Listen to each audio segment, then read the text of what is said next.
Hey everybody, welcome back. I'm Chris, your NFL writer here at OccupyFantasy.com, here with a look at some wide receivers for the Week 13 slates on FanDuel, DraftKings, and Yahoo.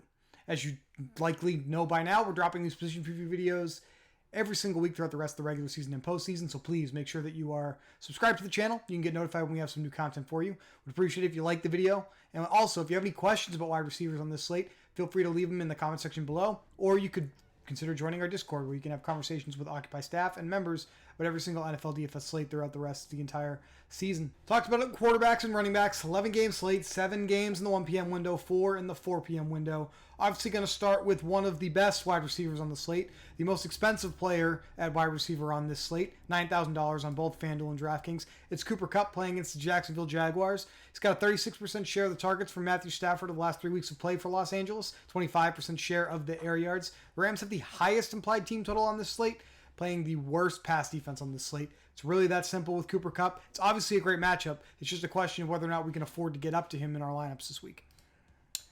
Keenan Allen is going to probably be very popular in this game against the Bengals, the highest over-under total game on the entire slate. I feel like Keenan Allen may be the most popular wide receiver on the entire slate as a result at his reasonable price, $7,500 here on DraftKings. The rare spot where he's actually a little cheaper on FanDuel, $7,300 over there. He still has an insane amount of the target share for the Chargers. 38% of the targets, 43% of the air yards from Justin Herbert.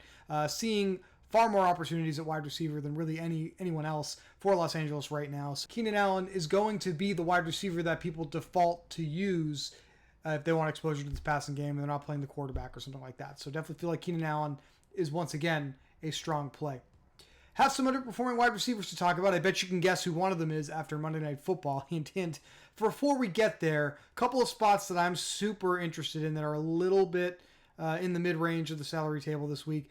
Feels like people want to play wide receiver to Juwan Jennings as a punt this week.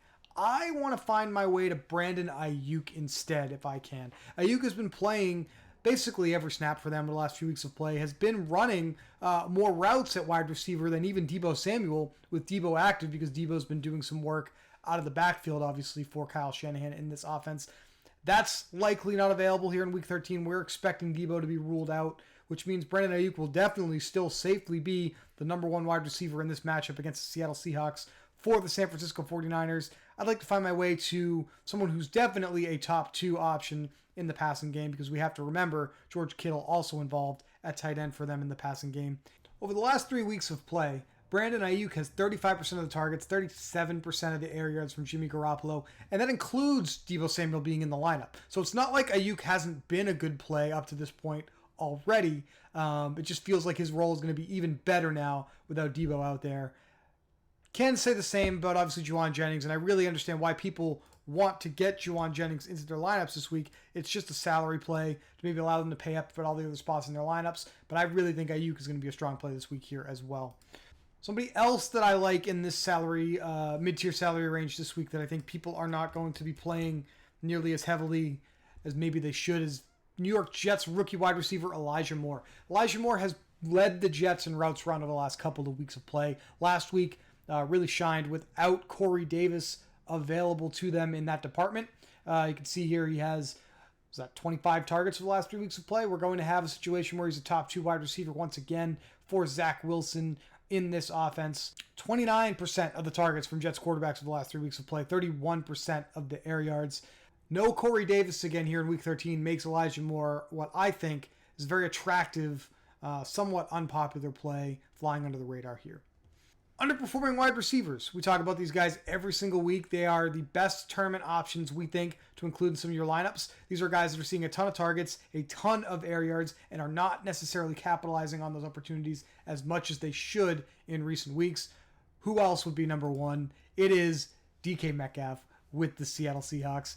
I'm not going to be like Pete Carroll and the Seattle Seahawks and wait until the last minute to get DK Metcalf involved. We're going to mention him right off the bat here as the best underperforming wide receiver to consider in your Week 13 lineups. DK Metcalf with 23% of the targets from Russell Wilson, 31% of the air yards over the last 3 weeks of play, and he has that proverbial squeaky wheel narrative working in his favor now, with Seattle's offensive coordinator Shane Waldron saying they need to find ways to get DK the ball more. So DK Metcalf clearly the best underperforming wide receiver tournament lineups this week. make sure you try to get him in there somewhere wherever you play. Jalen Reagor had a tough week on the field and then a tough week off the field as one Eagles fan put him on Facebook Marketplace for $5. Said he was lightly used, needs his hands replaced. Jalen Reagor still a decent set of opportunity here for the Eagles. 19% of the targets, 29 roughly percent of the air yards from Jalen Hurts. It's an interesting spot. Since I already like Elijah Moore this week, he actually is standing out as an interesting, potential skinny stack partner. But beyond that, feels pretty thin. Jacksonville Jaguars wide receiver Marvin Jones, still the top route runner in this offense. 24% of the targets, 35% of the air yards of the last 3 weeks of play. Other Jaguar wide receivers actually feel like they're going to be more popular this week. It looks like Laviska Shenault will be popular once again. And even cheaper than that, Laquan Treadwell, who ran a ton of routes last week, was targeted pretty heavily on them, is another player that's cheap that maybe a punt this week people are considering.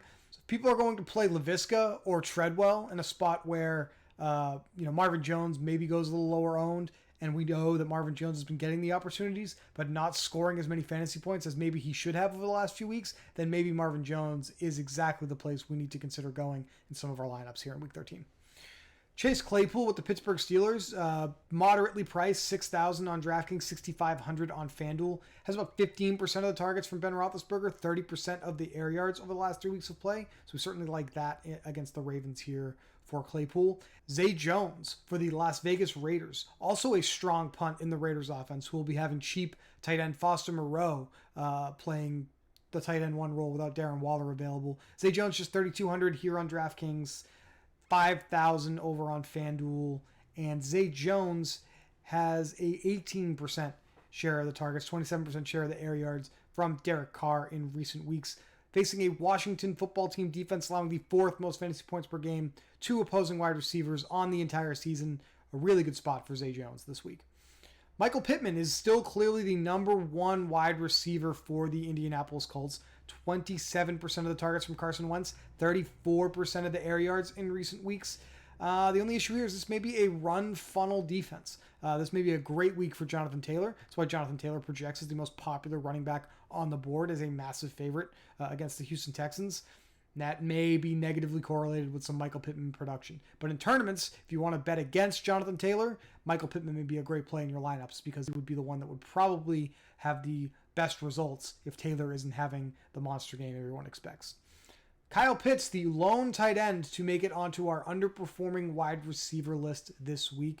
Kyle Pitts has 26% of the targets from Matt Ryan, 30% of the air yards over the last 3 weeks for the Atlanta Falcons. And the Bucs are actually a slightly below average defense defending tight ends in the passing game. Pitts and Cordell Patterson really the only Atlanta weapons worth considering in your lineups this week in a game that we actually do like with the Buccaneers. If you're not going to be playing Cooper Kupp, who we addressed off the top of this video, Van Jefferson may be an interesting path towards getting some exposure to the Rams in their highest implied team total offense this week. He has 20% of the targets from Matthew Stafford over the last 3 weeks, 30% of the air yards. And we also have a questionable tag for Odell Beckham to consider. Now, it sounds like Rams head coach Sean McVay would be surprised. Those are the words that he used to the media if Odell couldn't play. But if Odell can't play, Jefferson would definitely be in line for a very strong share of the opportunities for Matthew Stafford, who will have a lesser third wide receiver to consider throwing the ball to without Odell out there.